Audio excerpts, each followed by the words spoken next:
G'day mate and welcome to Factorio Friday Facts number 276 with belt item spacing and script rendering. And I've got Mojo with me finally. Hey Mojo. Hello, I'm sleepy.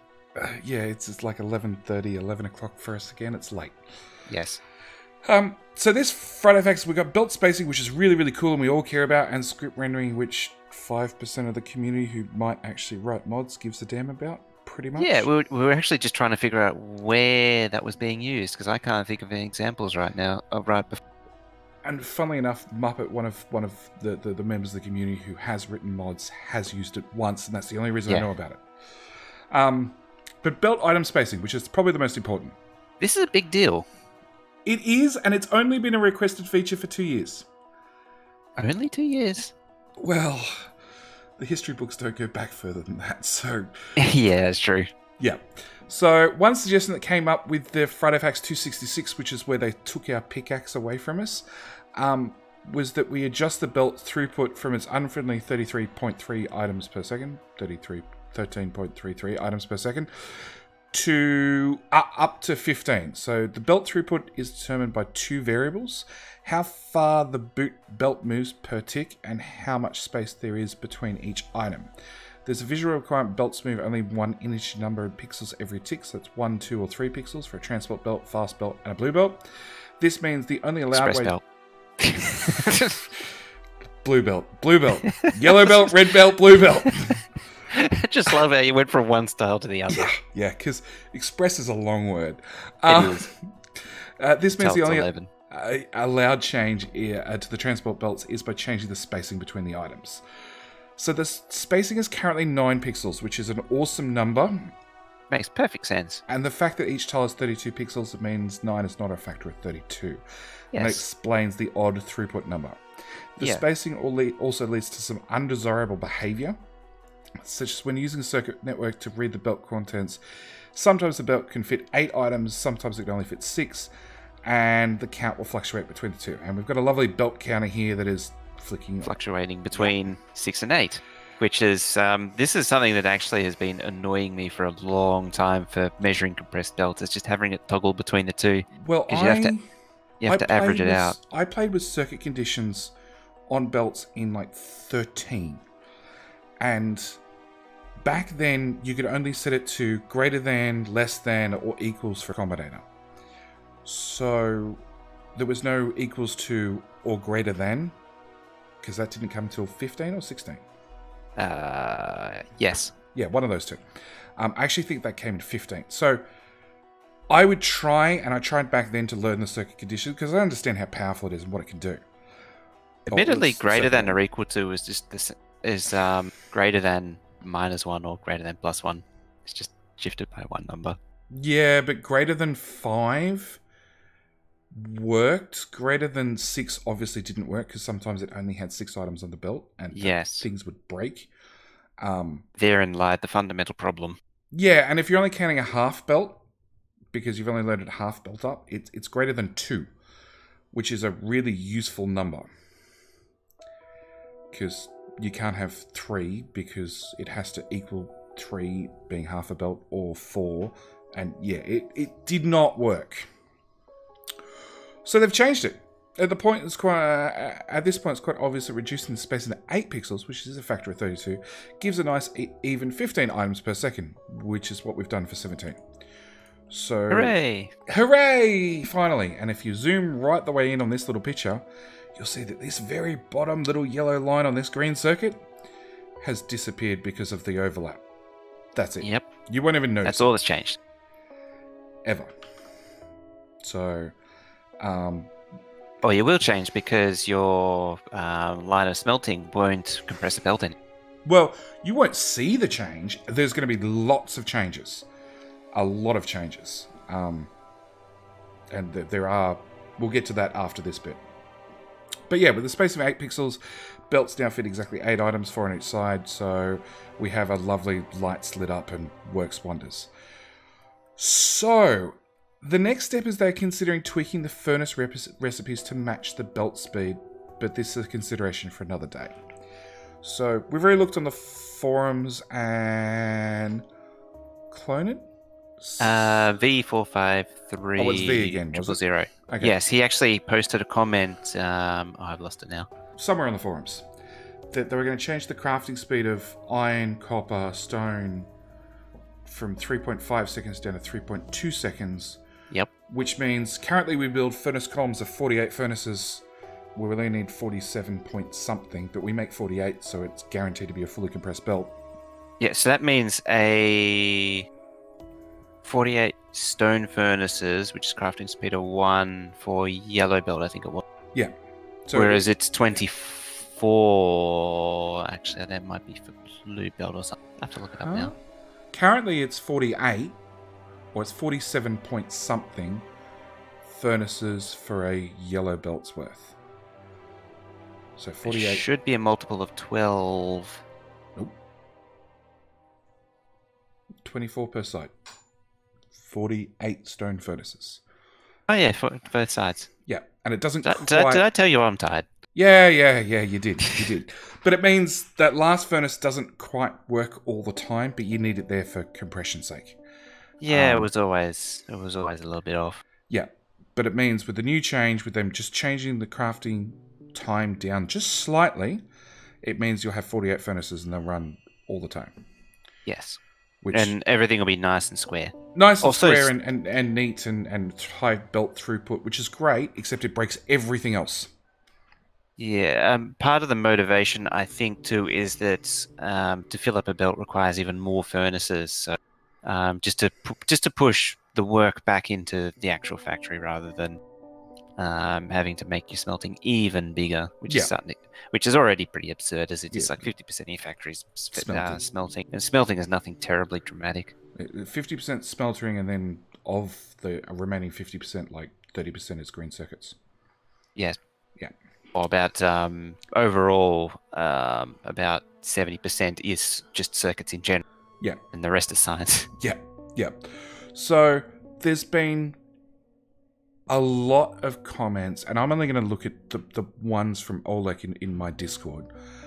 But he's said a couple of things, like 3 inserters inserting into an assembler probably won't pick up a full belt's worth anymore because they just don't have the throughput. And and he was curious on whether classical 6 inserters to clear a belt entirely would work. Turns out it doesn't.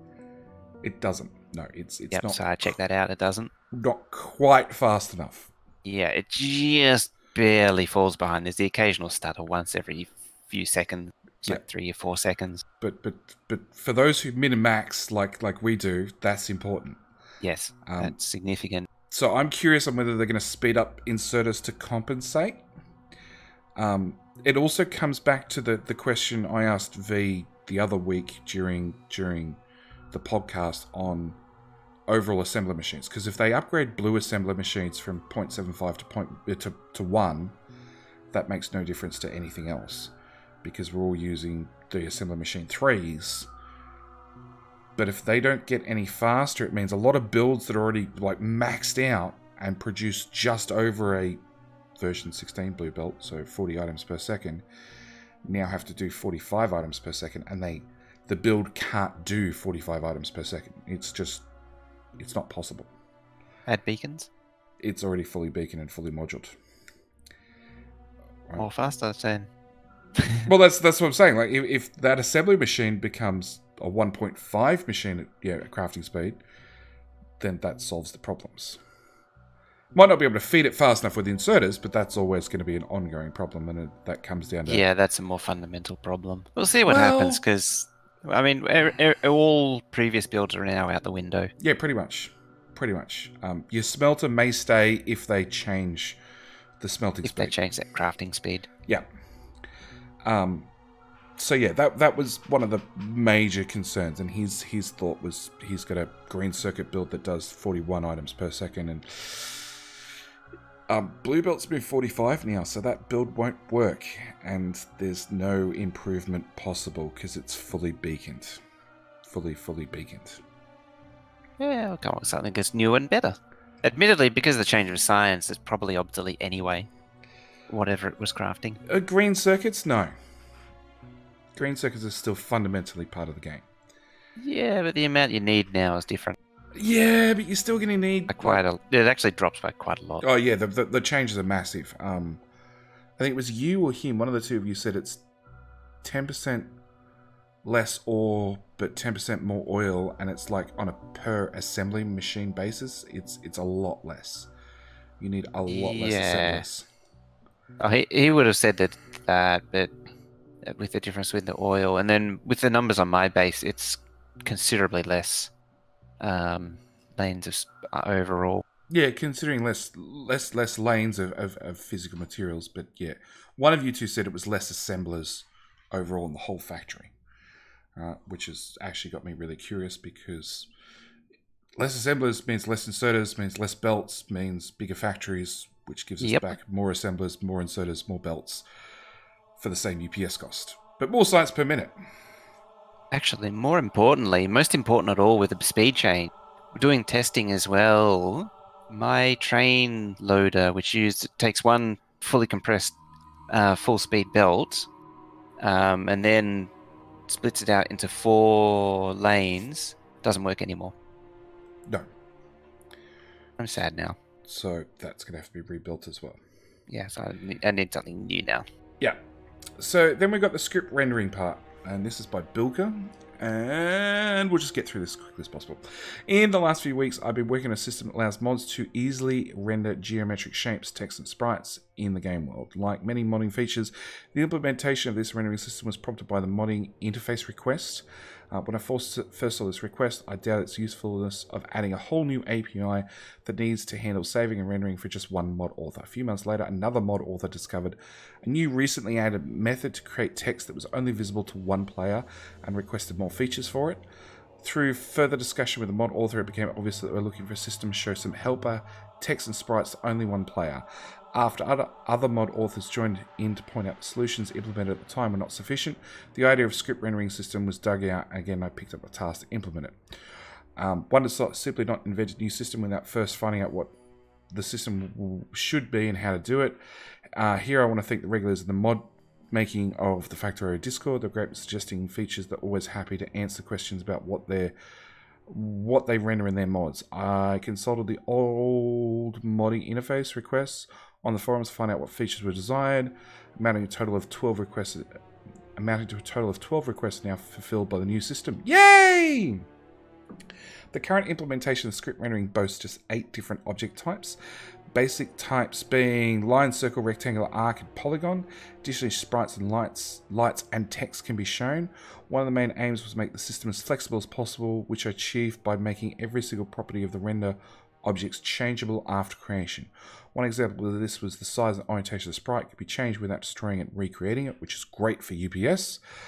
And more importantly, the new system can be used by scenarios. And because I've started doing a lot of scenario work on my own community maps, I like It's a significant thing, isn't it? It is. Being able to, in my case, because I've got the mods and the scenario separate, I had code in the scenario that like gave players a pickaxe and a steel pickaxe each time they died. You started automatically with a steel pickaxe pre-equipped. And then we've just implemented a mod that me and Muppet have written up for version 17 in the game, in the community map. And I just went to the save file and just went to the scenario code and just deleted the pickaxe. And because it's part of the save file, when I upload it to the server, everybody downloads that and their pickaxe disappears, which is great, rather than me having to go in and edit a mod and everybody's got to re-download the new version of the mod. So admittedly, in 17, because you got mod syncing, everyone would just sync that mod, but it's still mildly inconvenient. They would, but it means I've got to change the mod, then upload it to the portal, then everybody's got to sync the mod, whereas I can just change the save file and upload it and done. And everybody. You could also just soft mod. Well, that's actually something I haven't seen in a long time, is soft modding. That used to be a big thing in 14. Well, soft mod's just the scenario code, so... Yeah. I mean, I saw RSO soft modded once. That I got to admit, that was actually an achievement.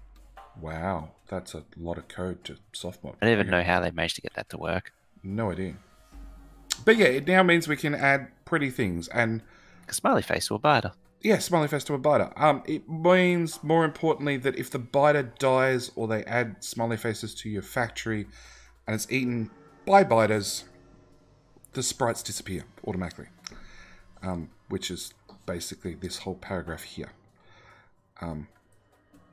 So rather than the mod having to go through and physically delete all these items and keep track of it, they just magically disappear because they're attached to something. And what's the second one? So yeah, the second big point is conditional visibility. This means it's possible to restrict the rendering of objects to certain forces and players.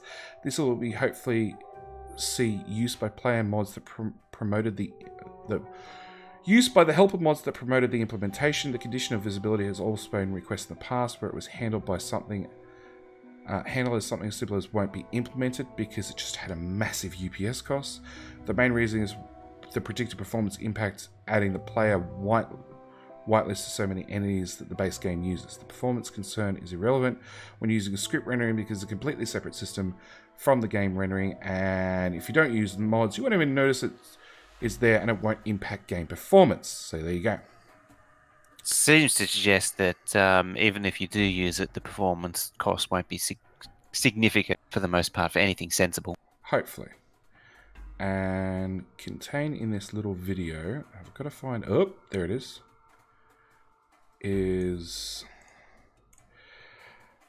by Clonin, is the base mod Total Automation. Yep, it's late. So when 17 comes out, hopefully you can go download this mod from the mod portal and be able to control biters. So that's something I strongly recommend. But yeah, I'm actually hoping... So, have you looked at the Red Mew biter battles? No. So that's I'm way behind on their maps. So that's got a north versus south, right? Yeah. And you can use science pots to call biters in, if you're in the south, they're called against the north and vice versa. And they attack the other player's base. The problem is you're relying on awesome biter AI, which means they can spend ages chewing away at a wall when there's a really, really juicy power plant right beside that. Yeah, or they're attacking the trees just outside the base. Yeah, or they got snagged on some tree. Trees need to die, let's be honest. I mean, they are the true enemy, so I can understand the justification biters, for the biters. needing to take them out. Yeah, but I'm hoping on maps like that especially, we're going to have a situation where now the mods, even if it is a soft mod, that a mod can take over and you can now have the north base control the biters in the south to actually make them smart and say, no, ignore that wall, let's go for the kill, right? Rather than relying on awesome biter AI. I believe there's some other biter changes coming in 17 too. Oh yeah, there's a whole AI update. Yeah, with the AI. So that it just occurred to me because that would relate to it as well. Yeah, this is why there's this move command that they're issuing. I actually think that's stolen from an earlier Friday Facts, because I remember there being a move command for biters. Yeah, that's probably what's tickling the memory. Don't remember the red lines. So obviously the red lines are now new, along with the selection boxes around the biters. Yeah. So yeah, in general, this new system means mods no longer have to abuse entities like beams, smoke, or flying text for rendering. This opens up a lot of possibilities for new rendering options that previously could not be considered, such as custom fonts or text or easily changeable scale and orientation of sprites. So mod authors, please think about what rendering options would be useful for your mods and request them on the forum if they're not already implemented. So that's pretty much it for the Friday Facts. There's maybe a possibility of some new awesome mods. I know Muppet he used the floating text, and he said it was an absolute nightmare to try and get it found and working, and he was using it for Twitch integration, so people on Twitch could have a name above the biter. You'd name the viewer biter. Yeah. And this will be so much easier. And hopefully less UPS intensive. It's a short one as far as an FFF goes, but it's actually pretty profound, It's fundamental changes there. Yeah, fundamental changes to the belt system that's really gonna change the game. It also occurs to me that my base is now 3,600, not 3,200 barns a minute. Yeah. It also means if I double it again, it's now 7,200, not 6,800. Oh, okay. Just blueprint the whole thing and paste it beside it, right? Sure. Yeah, let the bots go to work. Makes sense. Yeah, it's a big change, and it's going to mean... I'm still worried about inserters not keeping up, and I think the easiest answer is just tweak them slightly so they keep up with the new belt throughput. Furnaces, same story. I think they should be... The crafting time for plate, brick, and steel should be brought down just slightly, so you still just to bring it back into line. Yeah, with it. yeah. So I like that idea, and I'm glad the devs have already come to the forums and said, yeah, that's what we're looking at. But yeah, it may or may not go through. I know. Thing, it might not. It does mean 48 furnaces becomes 54 furnaces with 27 on each side. So it's not a big change. And that's for yellow belt though. That's stone furnaces on a yellow belt or steel furnaces on a red belt. On a blue belt, it's starting to get a bit crazy though. Oh, blue belt's always been crazy. It's if you're doing blue belt, you should really be looking at modules and beacons. And then if you're looking at blue belt with steel, it's really ridiculous. Yeah, it's stupid numbers. So particularly the steel, getting it down to 16 is actually a big thing for me. Steel is a massive smelter in itself. So yeah, that would make a massive difference. And do we use more steel in 17 than we do in 16? Yes. Yes. I don't know. I've got the community map here, and we're running blue science with solid fuel and military with walls, and we've coded in the whole, as much as we can, including the faster belts. We're already running the faster belts in 16 already, and the new science packs. We've got to research the science and portable fusion reactors that need a shit ton of low density structures rather than blue circuits. Apparently not. Apparently it is actually a tiny bit less steel. I'm just double checking. Okay. But then again, we're going to build a bigger base anyway, so it's going to be more steel. Yeah. Yeah. Because of the constant creep. Yeah. Ironically, it's now 12.1 bells, but that's because of the 2,700 max. Oh, because all the belts are faster. Yeah, because you don't build to a science per minute, you build to a belt per... Yeah, a belt's worth. I do build to a belt speed, which is number of red belts. Yeah. But it's sort of adjusted to fit up and down a little bit to fit. It's complicated. It's a almost arbitrary number, loosely based around a belt speed. Yeah. Anyway, we're jabbering on now. Yeah, we are. To wrap it up. Yeah, it's time to wrap it up. It's going to be an interesting version 17. If you want to come play with 17-like features early, like I said, I've got the community map. I've spent 4 days, me and Muppet, writing a mod that runs 17, and I think we're mostly there. It feels 17-ish, especially having to find low-density structures to then make shields was definitely a... That would have been interesting. It was interesting. I didn't expect it. And what's worse is we're on a custom maze map, which is just an absolute nightmare because main bases here and low-density structures are not being built, but plastic's over there. So it was a hell of a hike to get plastic to then handcraft low-density structures. But I got shields now. So, hooray. Big changes. Nothing else you want to add? No, everything that I wanted to complain about and add is there. And you have complained about, so you're done. All right, I'm done as well. Thank you guys for watching. I hope you've enjoyed, and we'll see you in the next one. All right. Bye. Bye.